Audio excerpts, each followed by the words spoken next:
But we've just recently decided.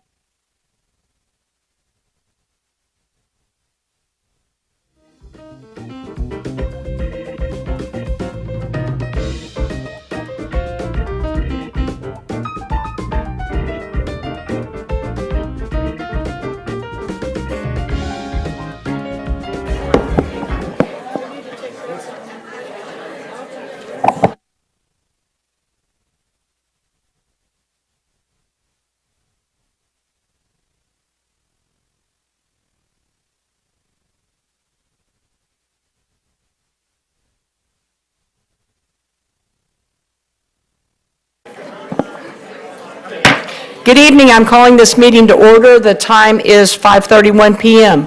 In accordance with the Texas Open Meetings Act, Texas Government Code, Chapter 551, this meeting is officially open with a quorum present. Please stand as Mr. Clint Bond leads us for the last time this year in the pledges. Pledge allegiance to the flag of the United States of America and to the republic for which it stands, one nation, under God, indivisible, with liberty and justice for all. Honor the Texas. Pledge allegiance to thee, Texas, one state, under God, one and indivisible.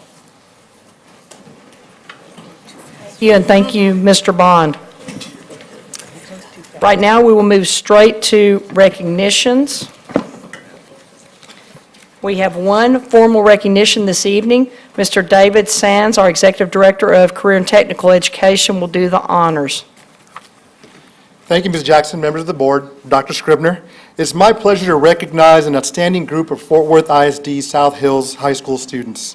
These four South Hills High School Texas Association of Future Educator students, as well as their TAFE advisor, are being recognized for placing at Educators Rising National Competition in Phoenix, Arizona this past June. Keep in mind that it's placing among students from all over the nation. I must note that South Hills has also made it a tradition of competing and winning at national competition for TAFE. These students, unfortunately, are not with us today, but that is a celebration unto itself because all four have gone off to college, and so they're off at their schools. But we still felt it necessary to honor them in their work and their teachers' work. They are just another wonderful example of how students that participate in career and technical education are living up to our mission of preparing all students for success in college, career, and community leadership. The four students and their respective honors are April Ruiz, placed 9th in lesson planning and delivery for humanities. April is now attending McMurray University. Yasmin Torres, placed 7th in Educators Rising Movement. She is enrolled at University of North Texas. Brianna Guerrero, placed 4th in arts lesson planning, enrolled at Our Lady of the Lake University.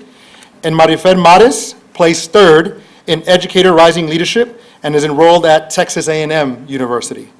Their amazing and supportive teacher and TAFE advisor is Victoria Jensen, and she is with us today. Please stand. And Mr. Rodrigo Durbin, Principal of South Hills High School, and Assistant Principal Del Daniel also here in support. Let's give them all a round of applause and a congratulations.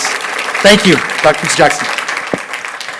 Thank you, Mr. Sines, and congratulations to all the young people. Let's give them one more round of applause, all in college. And on that high note, we will begin public comment. At this time, we will hear public comment. Let me remind you that because of restrictions by the Texas Open Meetings Act, board members may not engage in a verbal exchange about a subject that has not been posted. We will listen and take notes, but the board is prohibited from responding to any inquiries made during a board meeting on any topic not posted on the agenda.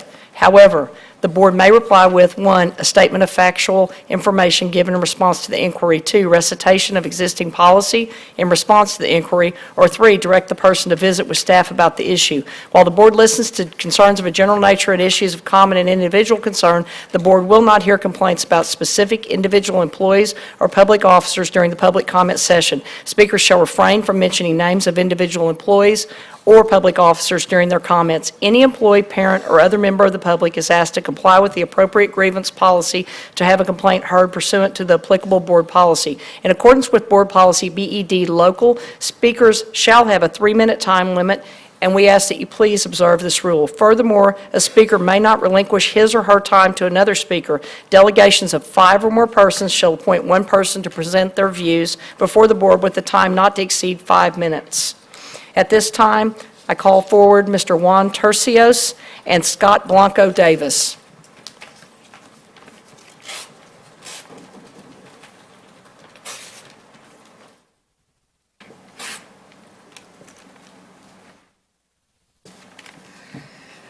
Good evening, Ms. Toby Jackson and Dr. Scribner and members of the board. Come here today to thank you for finding a solution for World Languages Institute and keeping them together, giving a building or assigning a building for the school. This is a good decision that you have made for the students. And I appreciate that, and I want to thank every one of you that was involved in making the decision. I appreciate the support of some of you that provided from the beginning, and Dr. Scribner for coming up with a different plan. Thank you. Also, want to mention that, I was a little bit disappointed that no money was allocated for a new building. So I'm sure that you have that in your draft, and you're going to be continuing to look at that and giving us a building in the future. So, but other than that, we will continue working with the students in the schools, making it better. I'm sure that the students and parents are happy to be together, and we will continue visiting with you and making sure that all the needs of the students are taken care of. Thank you for everything you've done. Thank you, Mr. Tercios. Mr. Blanco Davis. Esteemed Board, Superintendent Scribner, I had a speech written outlining our school report card. It talked about the 3 distinctions we earned, how world languages went up in every performance index on our state report card, and how we exceeded the state averages by double digits almost across the board on the last federal report card we got. All this was to convince you not to split our school. Thank you for making that speech obsolete. Thank you for hearing our parents, teachers, administrators, staff, and most of all, our students' voices. Thank you for choosing to grow us instead of breaking us apart. Thank you because now we can put 100% of our focus back into academic excellence instead of survival. Thank you that we now look to how we may work together to beautify and utilize the entirety of the school we are looking forward to moving into as a family. Now I invite you to come and see what we advocated for throughout these months. I don't know what procedures need to be followed, but please come and experience our culture. See the support systems we put in place for our students' success. Come and join us as we strive to ensure that our educational product grows every individual in our school to their highest potential. Come see and experience what we feel is so special. Thank you again for leaving options open and finding a way where there seemed to be none. Now, I do not want to belittle what has been done for our school. To the contrary, I look forward to the future innovation, growth, and community we can build at our future location. But I would be remiss in my duties if I did not point out my concern that this was just a patch, a solution to our problem, a reaction. We as a district, to my knowledge, did not address the systemic issues that led to WLI's growth pains. The root causes are still there as we prepare for the future, and unless we as a district strive to repair and renovate our system, only new struggles will arise. The future is coming, and it will not wait for us. In fact, the future, according to many sources, is changing at a rate never before witnessed in history. It is a global and technological advanced future, and it requires a flexible system to meet the needs of the growing industries of this decade that may not even exist today. If we want to be that shining district on the hilltop for all to see, Fort Worth ISD has to honestly look at our support systems and become proactive. Innovative new programs may become the norm instead of the occasional addition. I am just a teacher, a low rung on this educational ladder. I am asking those of you called to the service of our educational families at higher levels, those who better understand the workings of our district, thank you. We appreciate it. Thank you, Mr. Blanco Davis, and thank you for what you do for our kids. Mr. LaJean Penix and Mr. Pablo Calderon.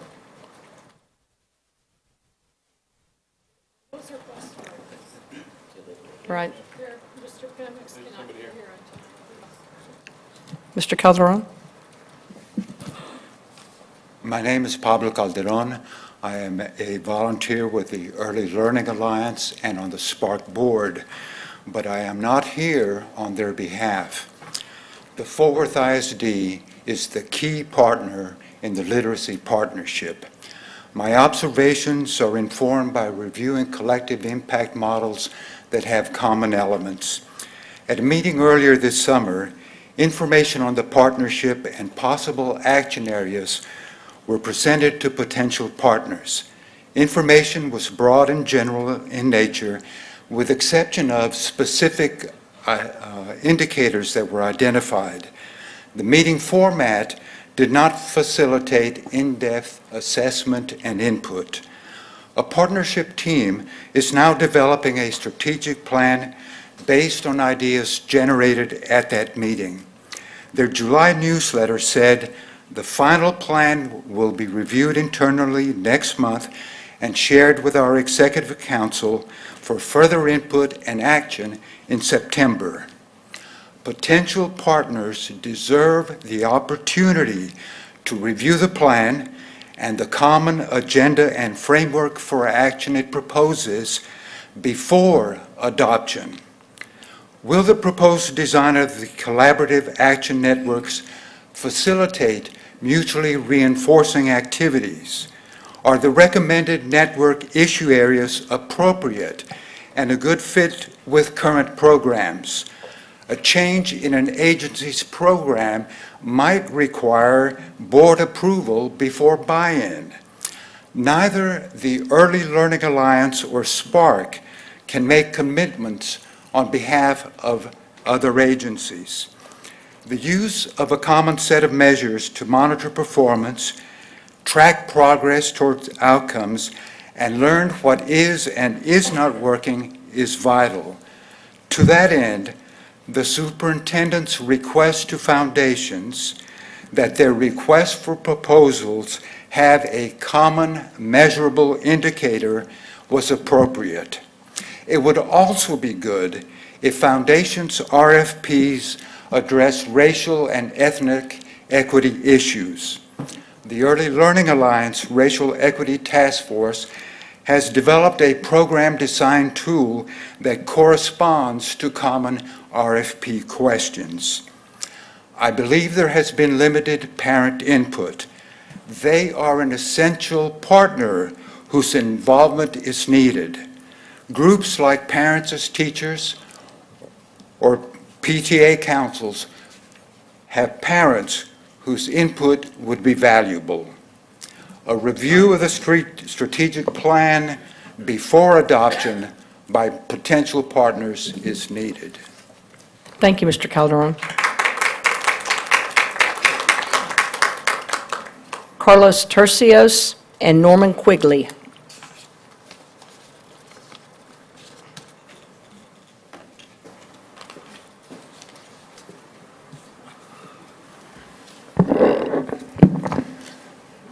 Good evening, Board, President, and Superintendent. I'm here to pretty much say thank you for making our school pretty much being united and not divided. I want to thank the Board for having heard the parents, the students, and I want to thank Dr. Ann Sutherland for also having been with us since for a long time and having dedicated her time on helping our school. And I want to thank this board and everyone for listening to us, because this school really means a lot for our students, and not only our students, but not only the students, but my sister, everyone. and it was important that this happened. This is just a first step for our school. And we are going to make sure that we get what we need. And I look forward on helping and working with the board members. And this district, I actually fell in love with this district. It's very fascinating how the politics works in this district, and not only this, but and it's something that really changed my life all this summer, and I actually enjoyed it, even though I didn't go on vacation or do anything. It was something that I truly enjoyed, and I actually would give. Actually, I would invite every single person here to a party. So it was very beautiful doing this, and I learned a lot, and I am going to remember this all throughout my life. This was very important, and I want to thank you for saving this school, and this is just the first step, and I look forward on seeing you in the future and later. Thank you. Thank you, Carlos.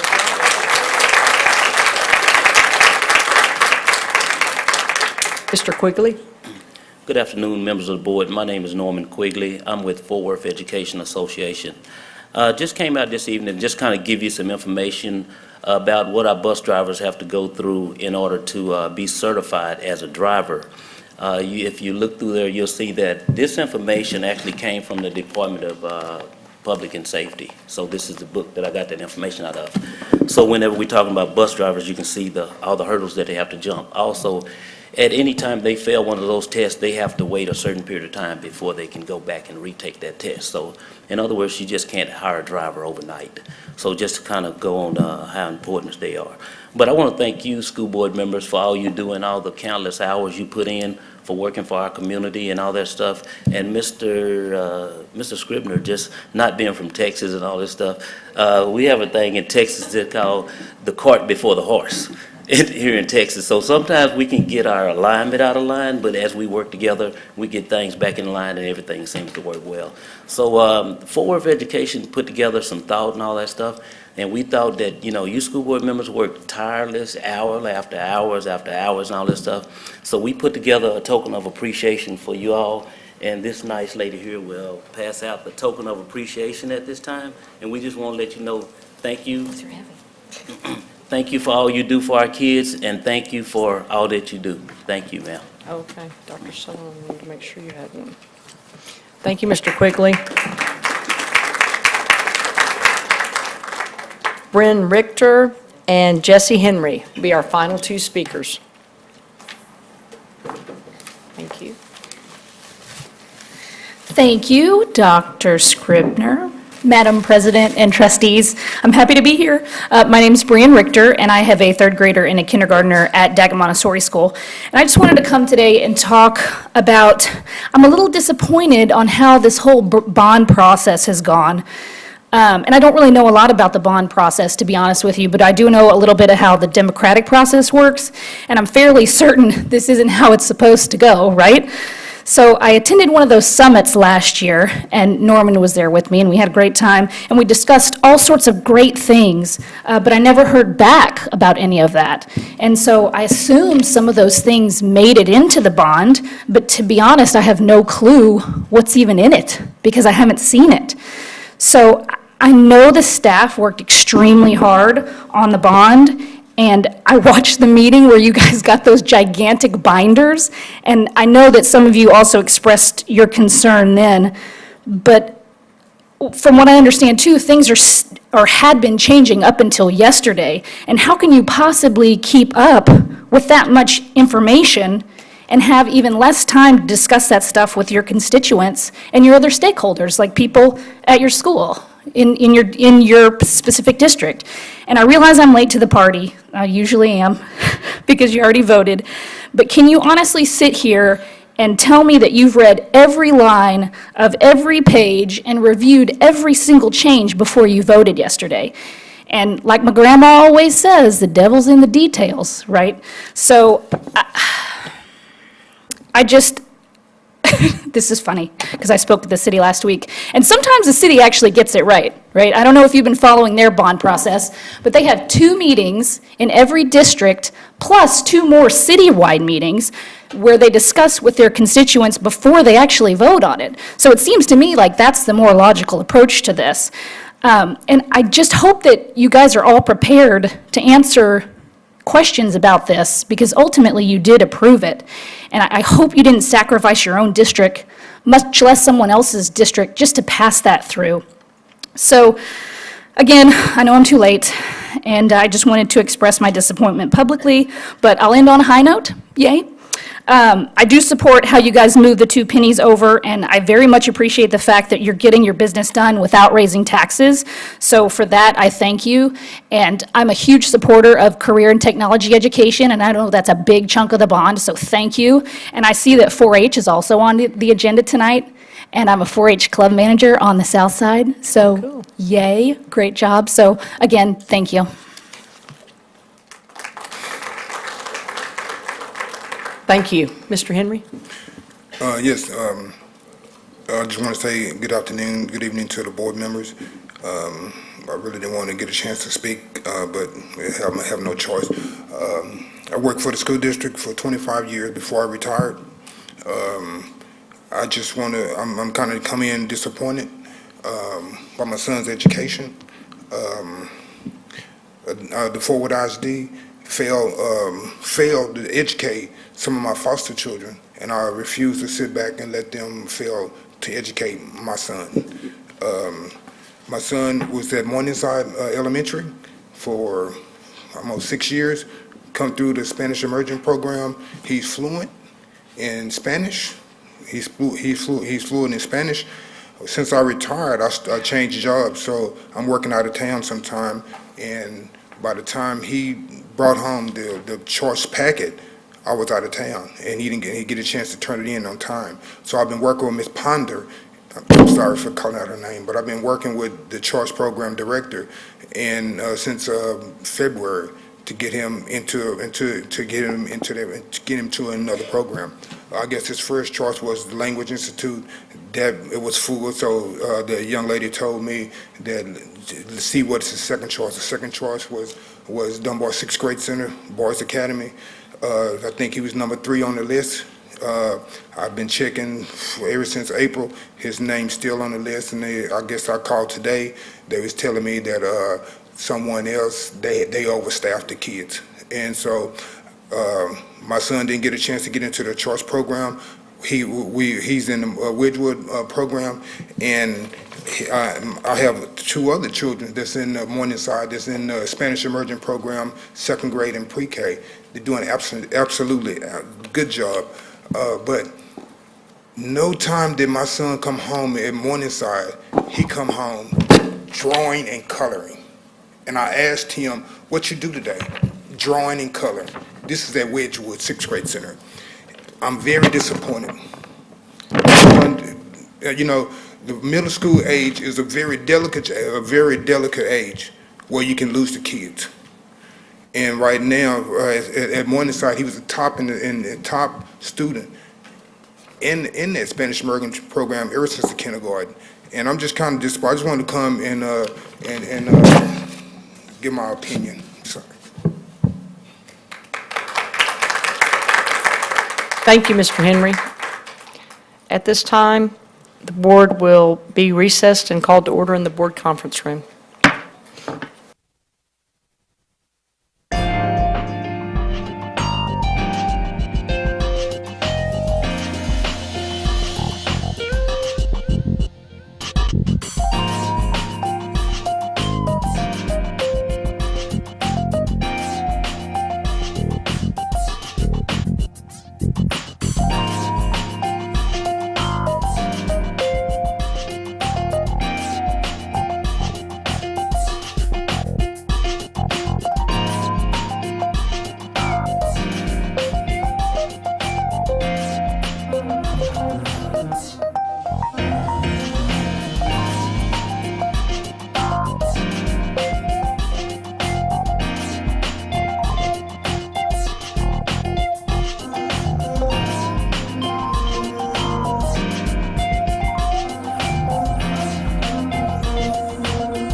So do I.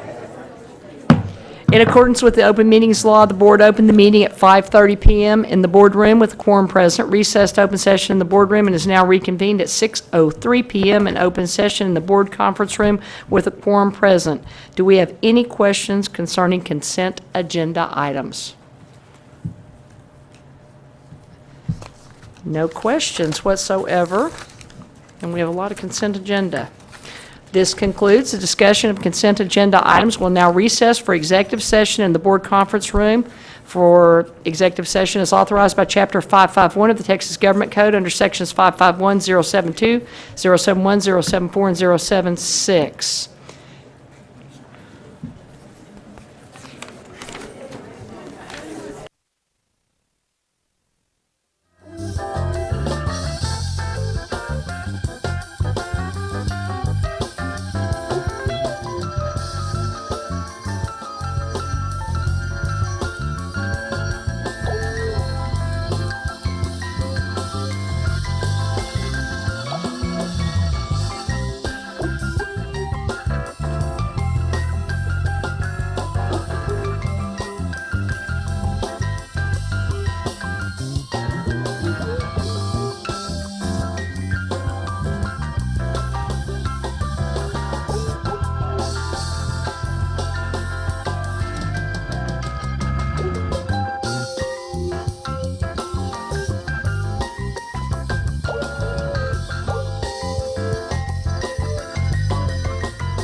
2018 school year. Are you ready? We're ready for you. Teaching and learning takes place on the first day of school. We have a historic day today with the lunar eclipse, and we're looking forward to having a safe but very exciting day. Hi! We are welcoming our students back, and they've been off for the summer, and now they're ready to get back to work. How are you? Do you know what class you're going to? All right, good job. This is a golden opportunity. America has great public education, and every child should have the right to go back to school and enjoy their year. I'm going to put a name tag on you, okay, honey bun? Everybody's excited about the first day of school. Students, I'm not sure if the teachers are more excited than the students are. Just having everybody here just makes us feel very important, very special. Yeah, first day of school is going to be perfect. I think it's an exciting day, new building, new students, the merge of IMTEL and Van St. Gwen. Hey, how's it going? Hey, look at you. I know, y'all like the building? We are excited about what this year offers our kids, our staff, and our parents. Are you excited? You're going to be okay, right? When you have parents that don't want to leave their kids because it's their first time being in school. It makes me nervous because it's his first day, but geez, new journey, new start, so I'm ready. 9:55. I know, I just want to, I know he's fine with you. Oh my. He's a big boy. He is. I'm just making sure I'm on the easy. Today, you did not know that you were going to get to be a part of history. So it's been about 100 years since the last time that the United States has experienced this. And as you can see, most of the United States is getting to experience this full direct shadow of the moon. Wow, it's a crescent sun. It's orange and it's bright and everything around it is really dark. This experience has not happened since 1918. Experiencing eclipses like this is going to look much different in the future. So it's important to kind of capture this as history to kind of understand, for us to study our universe.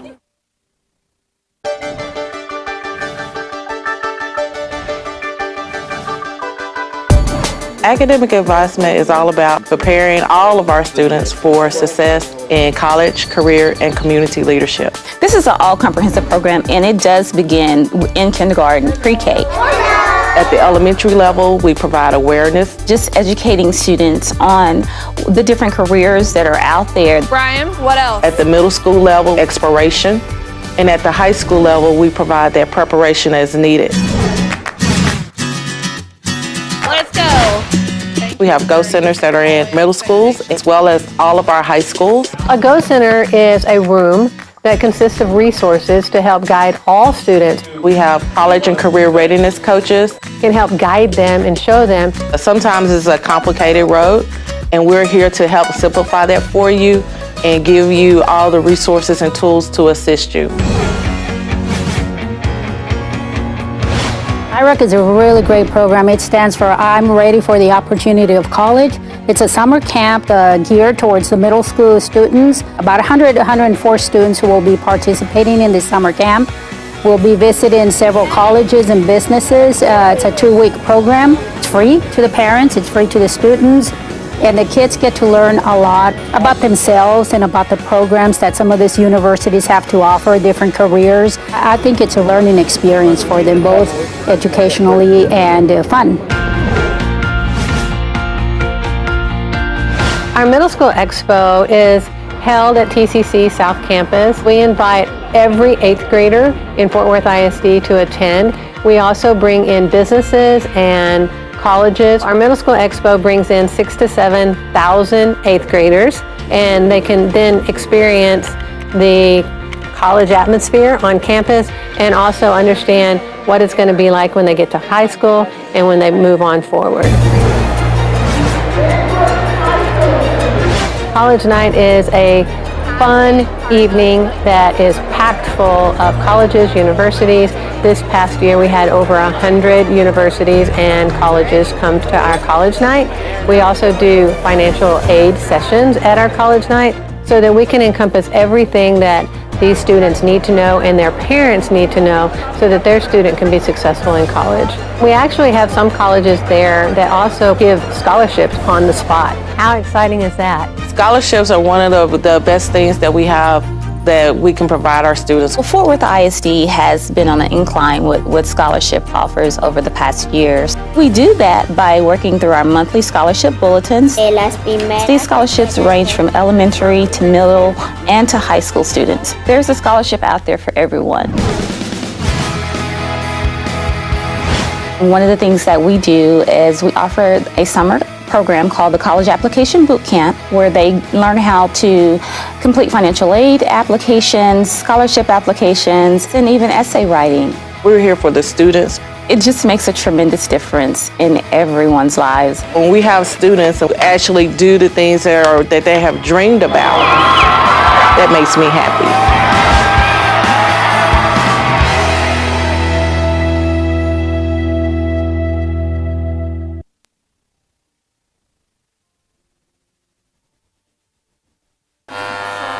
This is what we're gonna do first. You're gonna pick out a book. I got a handful of books right here.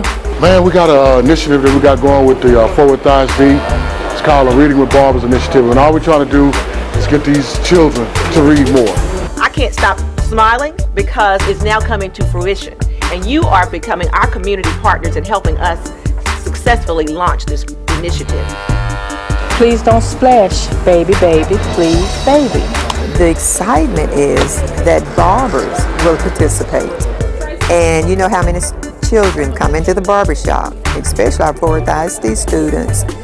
They will be reading, and the barbers will encourage the students to read. There's a barbershop where everybody come to, the children, mothers, fathers, family. I think it's a good idea to help the children here to, instead of looking at iPads and cell phones all the time, they can sit here and read and better their mind. So we gotta get ready for reading. So you gotta read to be successful in life, huh? When you wanna be something, you can actually read and then you'll be good at something. Start right there. Reading gonna open up a part of the mind that they probably don't really use that much, the imagination part. So I think it should be good. You want to succeed in life, learn how to read. Need. N-E-E-D. Need. Good job, bro. Let's go. All right.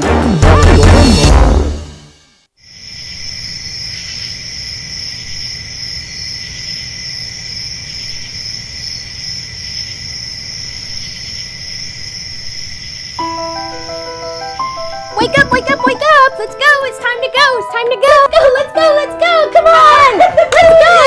Yeah, today's the day! Hey, why are you sleeping? Let's go! It's time to go! Come on, it's time! What time is it? Convocation time! Gotta go! Yeah, let's go! There's a carpool here! Yeah! Well, you can't say they're not passionate about their jobs.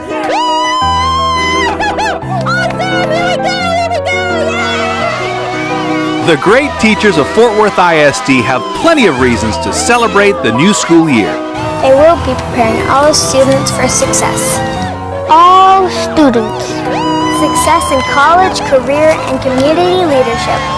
All students. A-L-L, all. Well said, and welcome all to Fort Worth ISD Convocation 2017. Don't you wish you could just bottle that energy?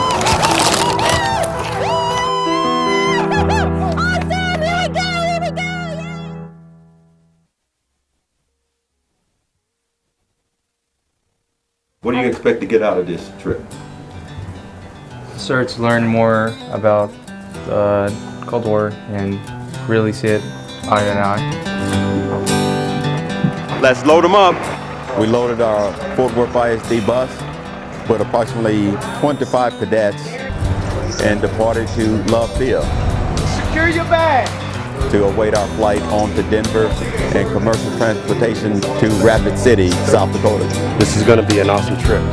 We will go to Mount Rushmore, on to the Badlands, and the Musselman National Historic Park.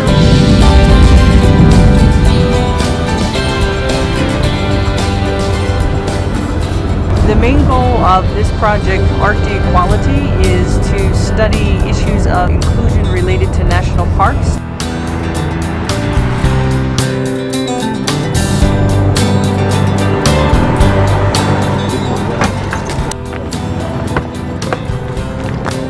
It's important that you understand our history. I'd like to get someone who knows the information in the area. I'm excited for you that you get to do this. This is a big deal. I was fortunate enough to help write the high school military history curriculum. Some of the lessons you might be learning in class, I could have been the author to. And I thank you for your intellect that you're going to share with us as this couple days unfold.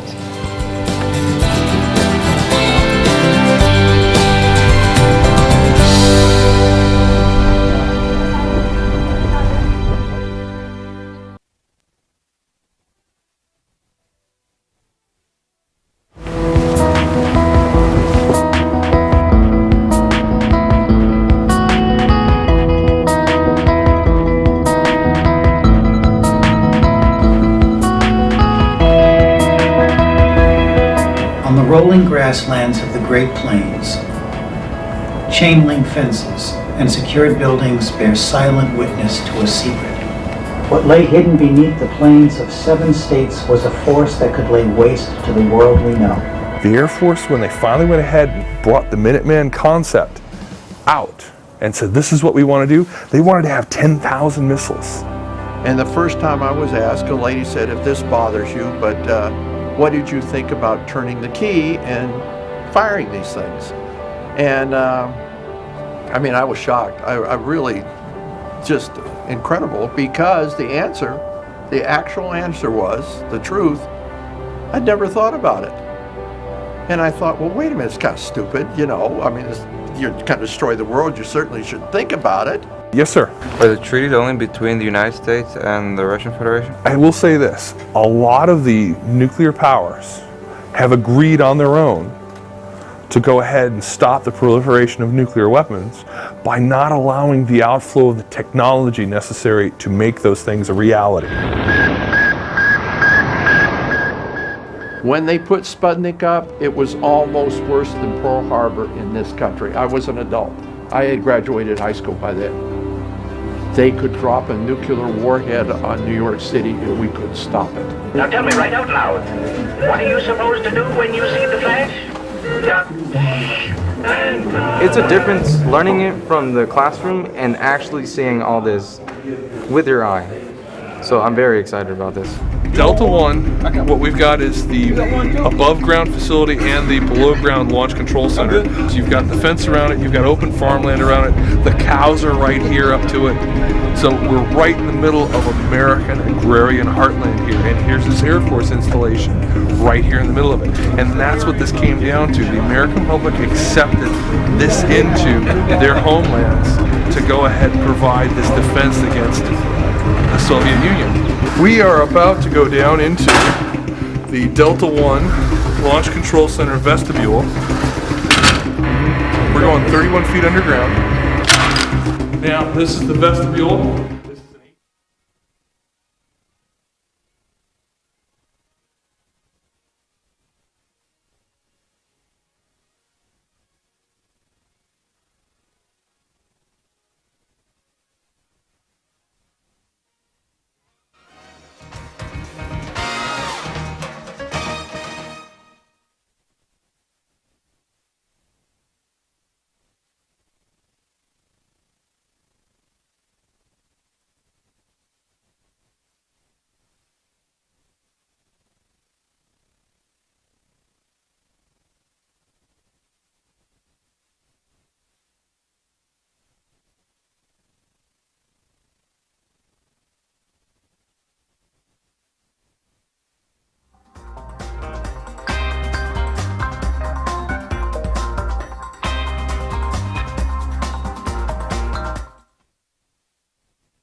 In accordance with the open meetings law, the board opened the meeting at 5:30 p.m. in this boardroom with a quorum present, recessed and reconvened to open session in the board conference room, adjourned regular session, convened executive session, adjourned executive session, and now reconvened open section at 6:30 PM in the boardroom with a quorum present. At this time, we will accept the consent agenda item. Do I have a motion accepting consent agenda items? Motion is moved by Trustee Christine Moss and second by Dr. Ann Sutherland. Is there any discussion? Hearing none, seeing none, please move to voting.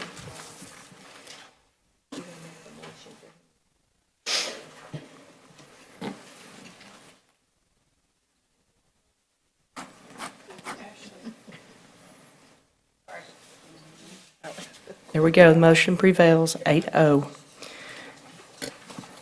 This time, moving on to action items, and we will vote on personnel.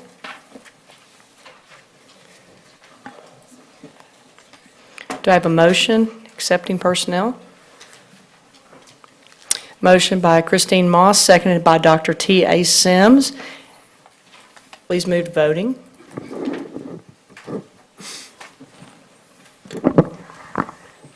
The motion prevails, 8-0. Dr. Scribner, do you have some announcements or an announcement to make? I do. President Jackson, members of the board, and Fort Worth ISD school community, we have one administrative appointment to celebrate tonight, and I will turn it over to Dr. Cherie Washington, who will take us through that. Cherie. Thank you, Dr. Scribner. President Jackson, Board, I would like to introduce to you Mrs. Imelda Dunlap. She will be the new assistant principal at Morningside Middle School. Ms. Dunlap, would you please stand?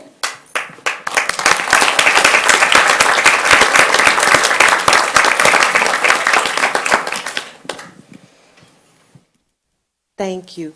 I brought with me my family.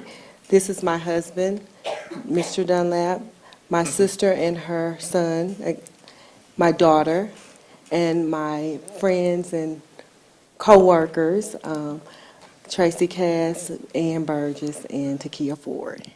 Thank you. Congratulations. Thank you. Thank you so much and welcome. Thank you, Dr. Washington, as well. At this time, we'll move on to 13, reports and presentations. 13A, Lone Star Governance. Hand it off to you, Mr. Charles Carroll. Sure.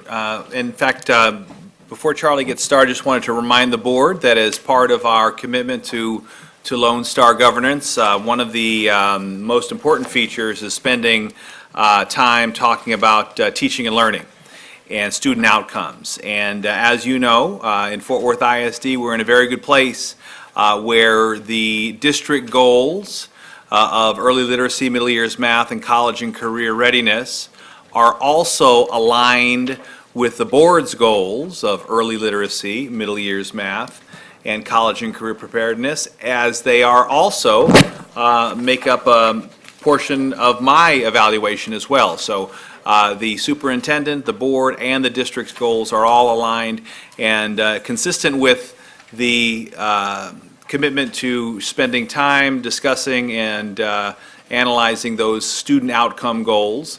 I will turn it over to our Chief Academic Officer, Charlie Carroll, and he also has Kachara Bradford, Assistant Superintendent for Curriculum and Instruction, who will help us go through the presentation this evening. Good.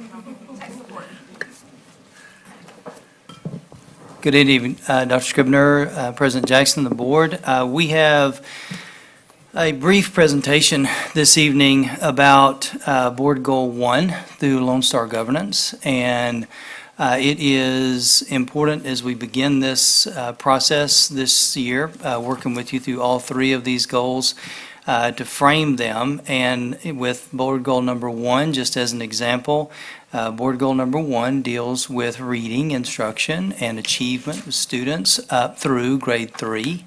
And so most, if not all, of what we'll be talking to you about this evening has a primary to grade 3 focus and begins with a chart I think you've seen before, which is when you look at the outcome goal, we're talking about the percent of students in grade 3 reading on or above grade level as measured by STAR. And so this has the tracking piece on it that ends up where we want to be in 2019. and indicates with this one that where we're supposed to be at the end of this year is having raised our achievement from 30% in 2016, 34% this past year, up to 37% in 2018.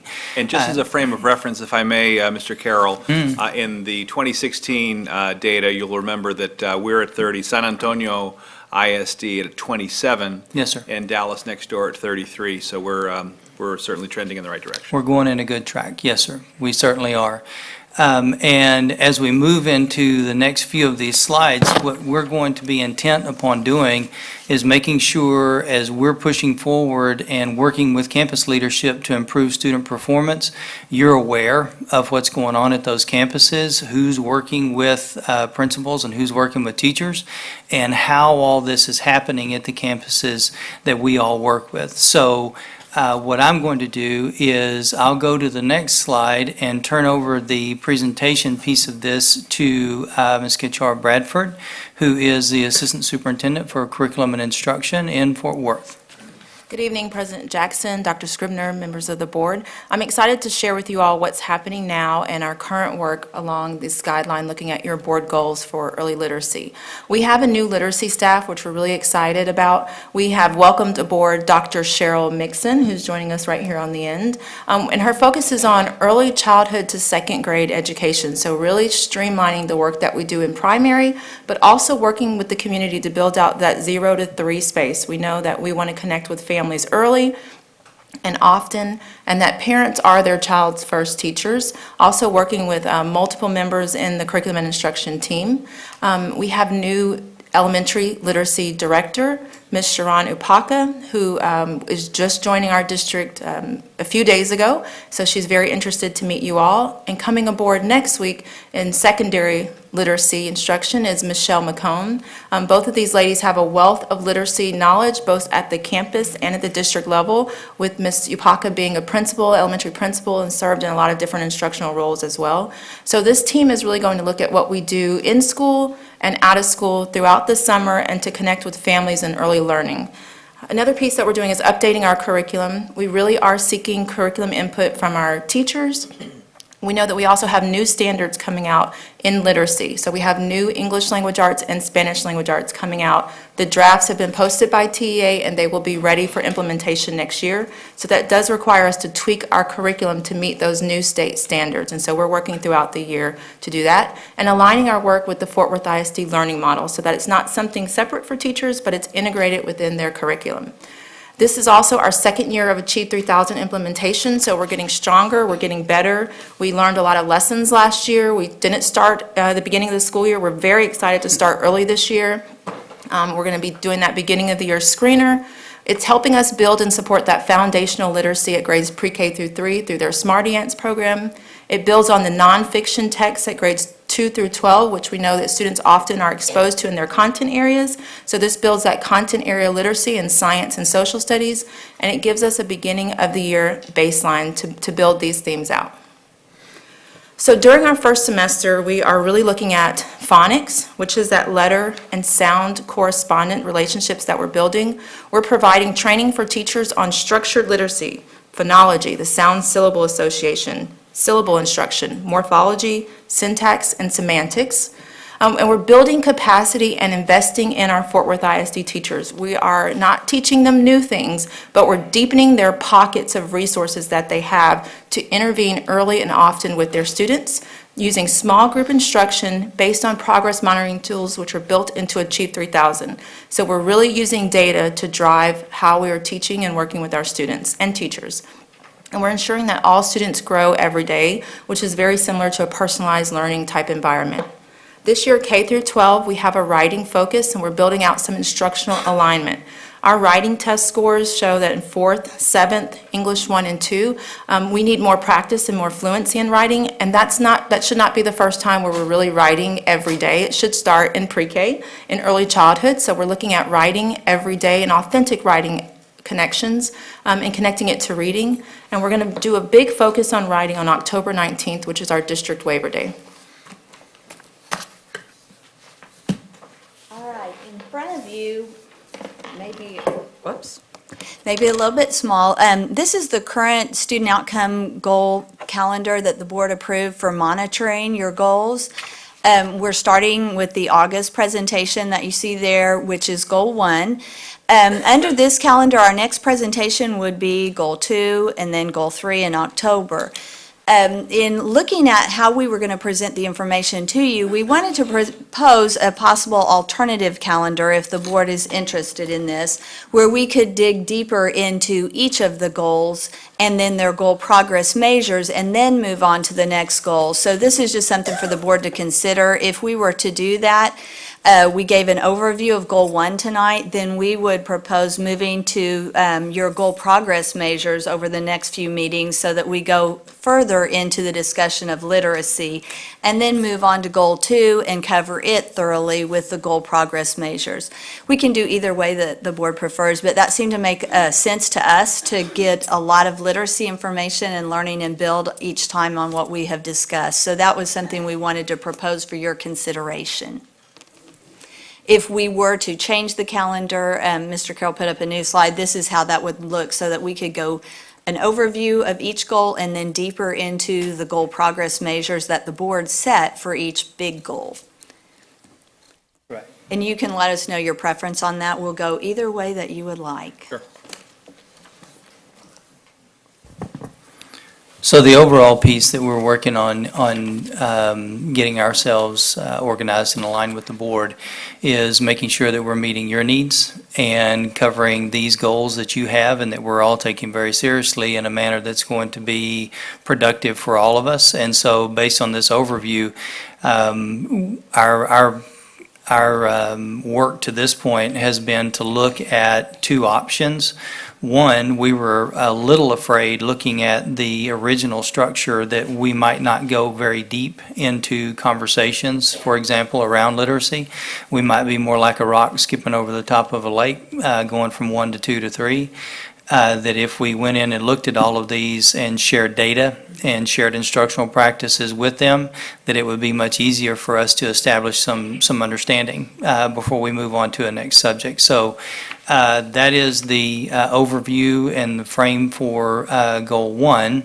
And going back to the slides that Ms. Bradford covered, those are the items with regard to primary literacy all the way up into 3rd grade that we are heavily invested in at the moment. So that concludes the slideshow presentation for goal number 1. And I believe at this time, Dr. Scribner, the intent of Lone Star Governance was to open to discussion. Absolutely. First up, Trustee Ashley Paz. Thank you. We'll probably follow up with more questions after I process all of this for a little bit. But related to the calendar, so it should actually be an 18-month calendar, not just a one-year calendar, because you're supposed to, we should be looking at beyond the single year. And also, we're not just reviewing the goals, but also the constraints, because those are also another very important part of the evaluation process, but also the Lone Star governance process. And you can't have, the goals are just one piece. So I would possibly suggest, instead of having these overarching, replacing the 4 overview review periods, replacing those with constraint progress measures and extending that for the 18 months. Because anytime you review a progress measure, you're naturally reviewing that goal. So it's kind of repetitive to go goal and then all the progress measures, because it's all one and the same. And then also, at some point, I think the board is, once we have our own constraints, we should be reviewing those as well.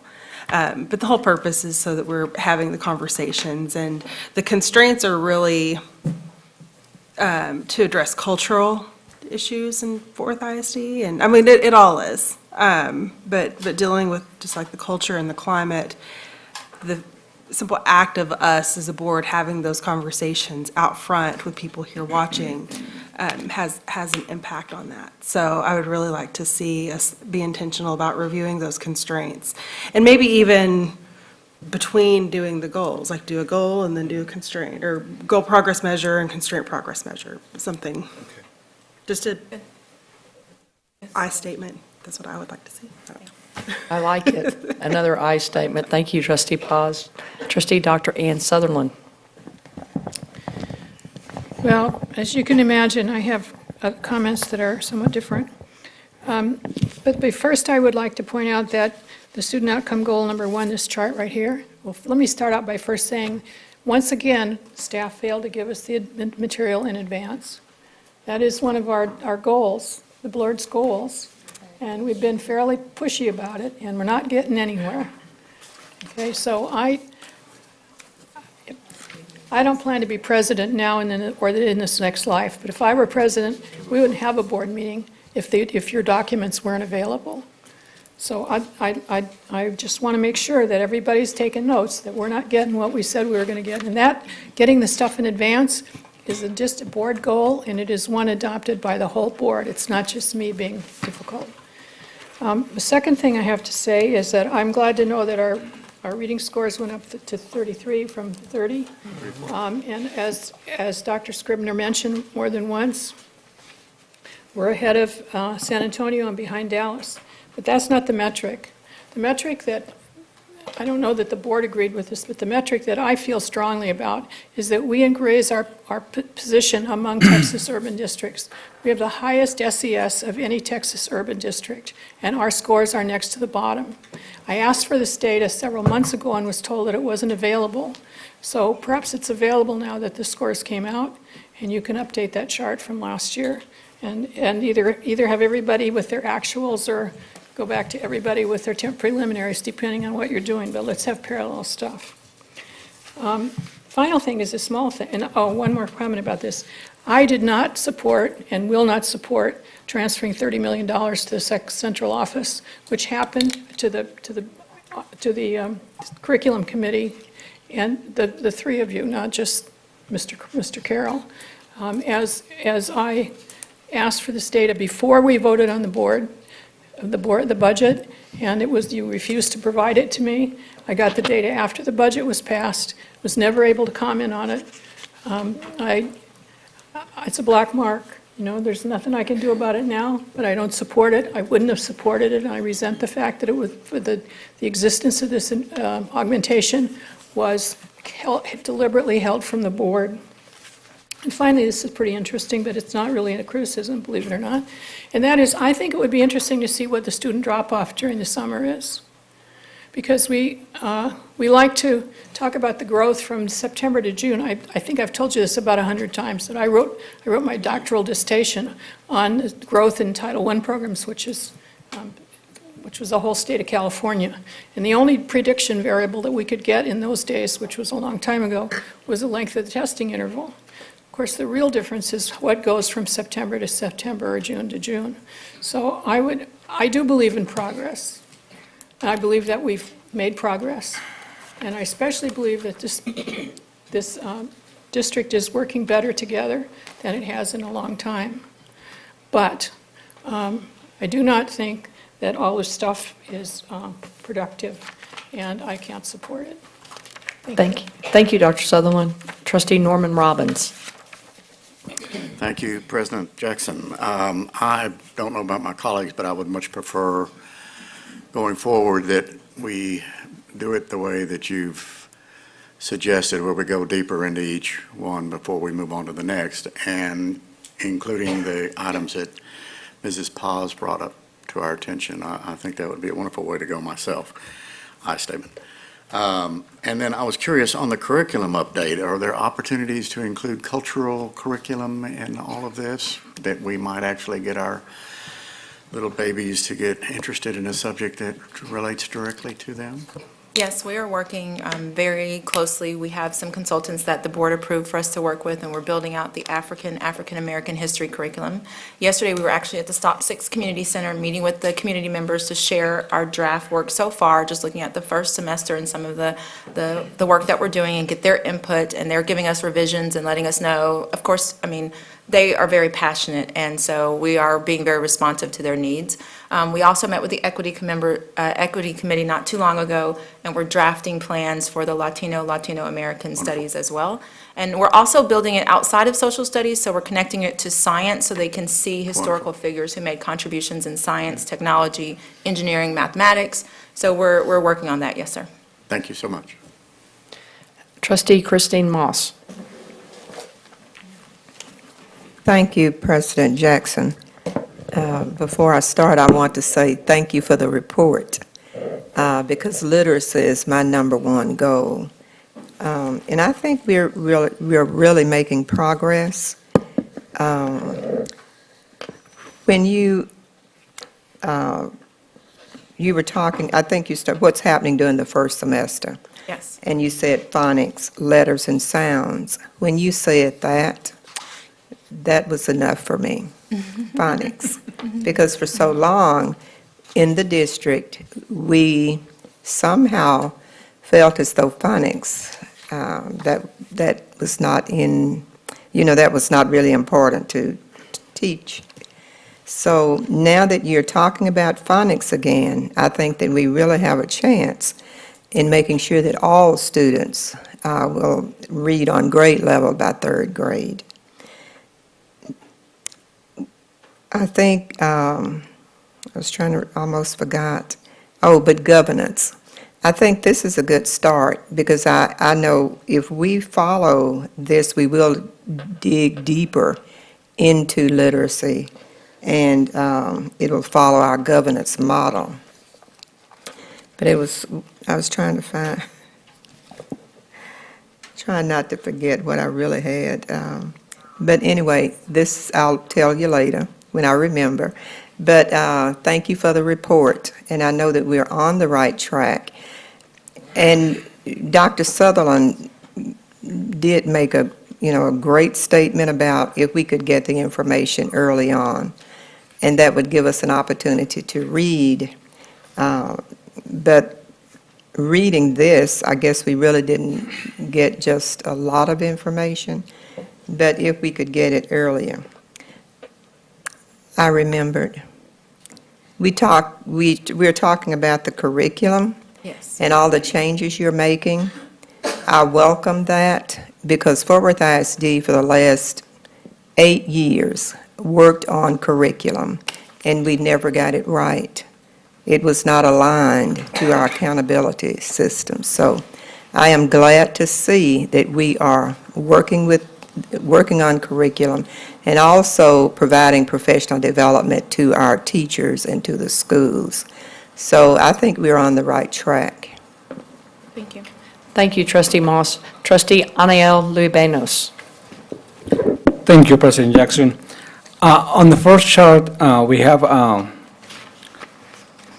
goal 33%, but we achieved 34%, so great job. But from 2017 to 2019, our goal is 43%, and then from 2019 to 25, I'm guessing our goal will be 100%. So we have 6 years, so we need to do an increment of 10%, average of 10% per year. Yep. Very, this is slow, but this is very, what's the word? Eager to get it, the 100% by. So, thank you. Thank you. Trustee Dr. T.A. Sims. I would like to say thank you for the report. And speaking of the TEA Lone Star Governance Calendar, I would just like to mention that we did have a stakeholders community luncheon at WISD on the 16th. And I want to say thank you to our administrators who came. And I do like to personally thank people. We had 3 board members there, Ms. Jackson, Ms. Moss, and myself. We had several administrators, and I'll probably get in trouble trying to personally thank them, but I'm going to do that anyway. Dr. Washington and Mrs. Breed, Mrs. Molinoff, Mr. Cavazos. And this is where I get in trouble because my mind is not calculating everyone who was there. But I do know Mr. Cavazos was there. And the thing that I'd like to mention about this, in our Lone Star Governor's calendar, this stakeholders luncheon did qualify for it because we had students there and we also had parents. Students were very restless because they said, we don't want to go to school until Monday. But we did have some there. So I think it was a very good meeting. The OD-wide Community Stakeholders Luncheon. Our superintendent had RSVP, but he had to send regrets, but we appreciate everything anyway. And thank all of you. I probably missed somebody. I'll have to thank you later. I appreciate you. Thank you, Dr. Sims. Trustee Norman Robbins. Thank you again, President Jackson. To kind of tack on to the item that Dr. Sutherland mentioned and has mentioned frequently, getting information early on. Part of our Lone Star governance, as I recall, had to do with us getting things really early on, like a week or two early. So I was curious how we're coming with that. Actually, we just spoke about this, and Dr. Scribner wants to bring this by November. Is that right, sir? Actually, I think we can beat that date. We'll have to change several systems in our preparation. Leadership team meetings, board agenda review. Right now, leadership meetings are every Tuesday morning. Board agenda review on Wednesday. So we're likely going to have to move those up, and we're talking about preparing for it. And then in November, you're right, November and December, when we only have one board meeting a month, that would be the time that we would do that and move leadership to the previous Friday, board agenda review on Monday, and then get the agenda out a week ahead of time. Thank you. Thank you, Mr. Robbins. Thank you, Superintendent Scribner. Dr. Ann Sutherland. I almost got that, Dr. Scribner. So we're going to, instead of getting the agenda on Thursday night, we're going to get it on Monday night, The goal would be to get it out on Tuesday night, 2 days.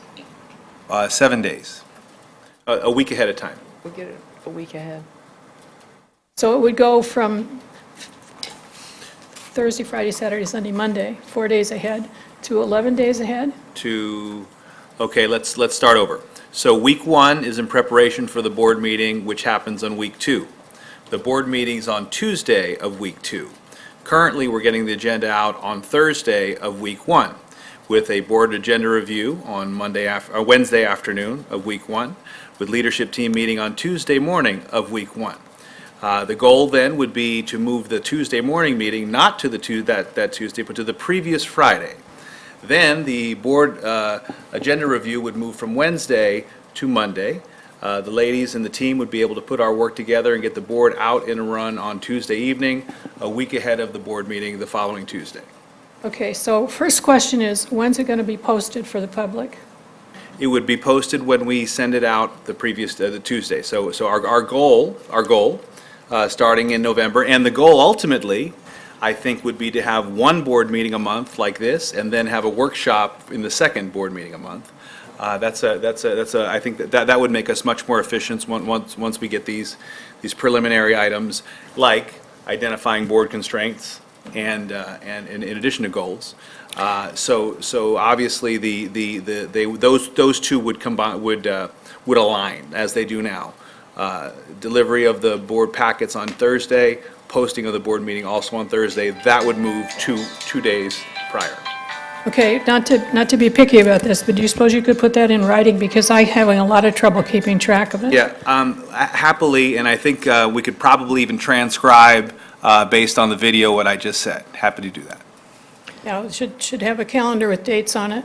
And finally, we had very excellent presentation on the Open Meetings Act by, I believe, this current attorney whose name I can't remember. Wasn't we, it's somebody, it was somebody else. And we, whenever people discuss things, it has to be a meeting. Can't be a workshop. So you can't possibly have a workshop without a meeting. Sure. So, I mean, unless you're just going to lecture us. But that, I don't think that's what you have in mind. Oh. So let's please review that, because if you want one workshop and one meeting a month, I'm telling you, you're going to have 2 meetings a month, and they need to be put as meetings. And President Jackson, if I may, absolutely, we'll take that in consideration, and I'll use my professional judgment in order to create that second meeting, likely with some consent items as well. So we are going to have 2 meetings a month that'll be different? Is that what you're saying, or it wasn't clear to me what you said there. Sure. Are you saying we're going to have 2 meetings a month with consent agenda items in the second one?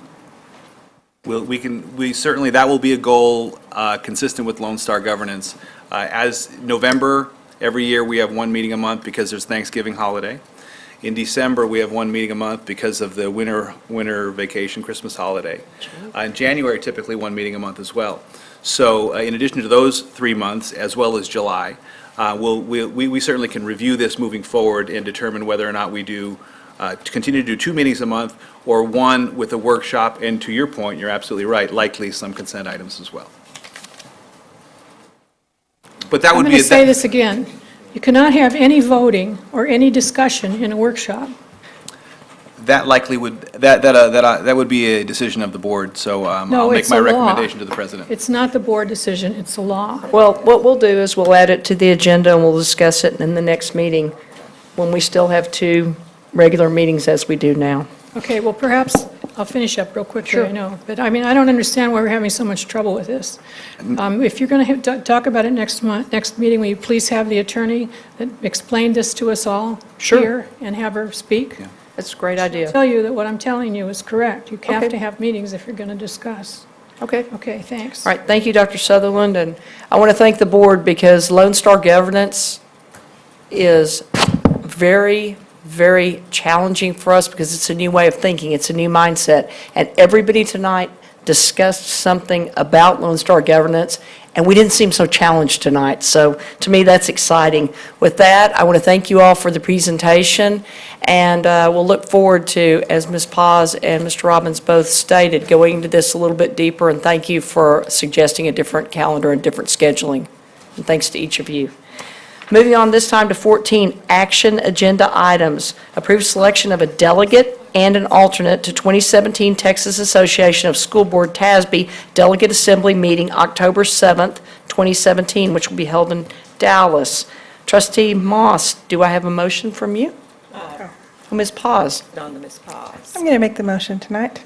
I would like to nominate, or I would like to move that the board nominate and approve the selection of trustee Anael Luebanos to serve as delegate to the 2017 Texas Association of School Boards Delegate Assembly Meeting on October 7th, 2017, with Mr. Norman Robbins serving as the alternate.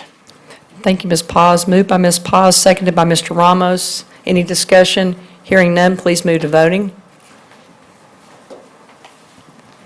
That was good. The motion prevails unanimously. At this time, comments by board members. That's the whole action agenda? I would like That's to it. make That's it. have a comment. Oh, Comment by board member, or a comment on what we just voted on? Comment by board member. Okay, great. Okay. Comment by board member. Ms. Paz will open up the comments by board members. Okay, so this year on our state accountability, all of our high schools had a new distinction. In the past, they've always had 6 distinctions. This year is the first year that they've had 7 distinctions. And not many schools across the state actually earned all 7 distinctions, but I would like to congratulate the Young Women's Leadership Academy. They are the only school in Fort Worth ISD to earn all 7 distinctions. And out of the 8 Young Women's Leadership Academies in the state of Texas that are part of the Young Women's Preparatory Network, they are one of 4 who were able to receive all 7 distinctions. So I know that that is a very big bragging right, I can't think of a better word right now, to move forward, and I look forward to seeing lots of other Fort Worth ISD schools with 7 distinctions next year, if they still have distinctions. They change it so often. Great news, Trustee Paz. Moving on to Trustee Moss. And Trustee Pauls, that is a great accomplishment. And I'm glad for the Young Women's Leadership Academy. This year, visiting schools, first I would like to thank Kevin Green for assisting me in visiting schools this year because I'd been ill for last week and really had a problem getting around. So, not getting around, but I have a bad knee. And so I've had problems with my driving. But I want to congratulate all of the schools that received distinctions. You know, it might have been 1 or 2 or 3, but they worked so hard. And I know now they're working smart. So congratulations to all of the schools, and the schools in not only in District 3 that I serve, but the schools across Fort Worth ISD. And I want to thank the administrators and Dr. Scribner for a very smooth day, first day of school. And, you know, when you enter the building at 10 o'clock in the morning and everything's so quiet, you wonder, oh, my gosh. So they have really organized, and everything's going well. And the new teachers seemed happy in Fort Worth ISD. And so I just want to say congratulations to all of our teachers and thank the teachers that decided to work in the district that I serve. And again, and also the principals. And Dr. Scribner, it was a very great day. And I was very, I don't know if I was happy or sad at 6 o'clock yesterday morning. I was with Dr. Scribner at John T. White.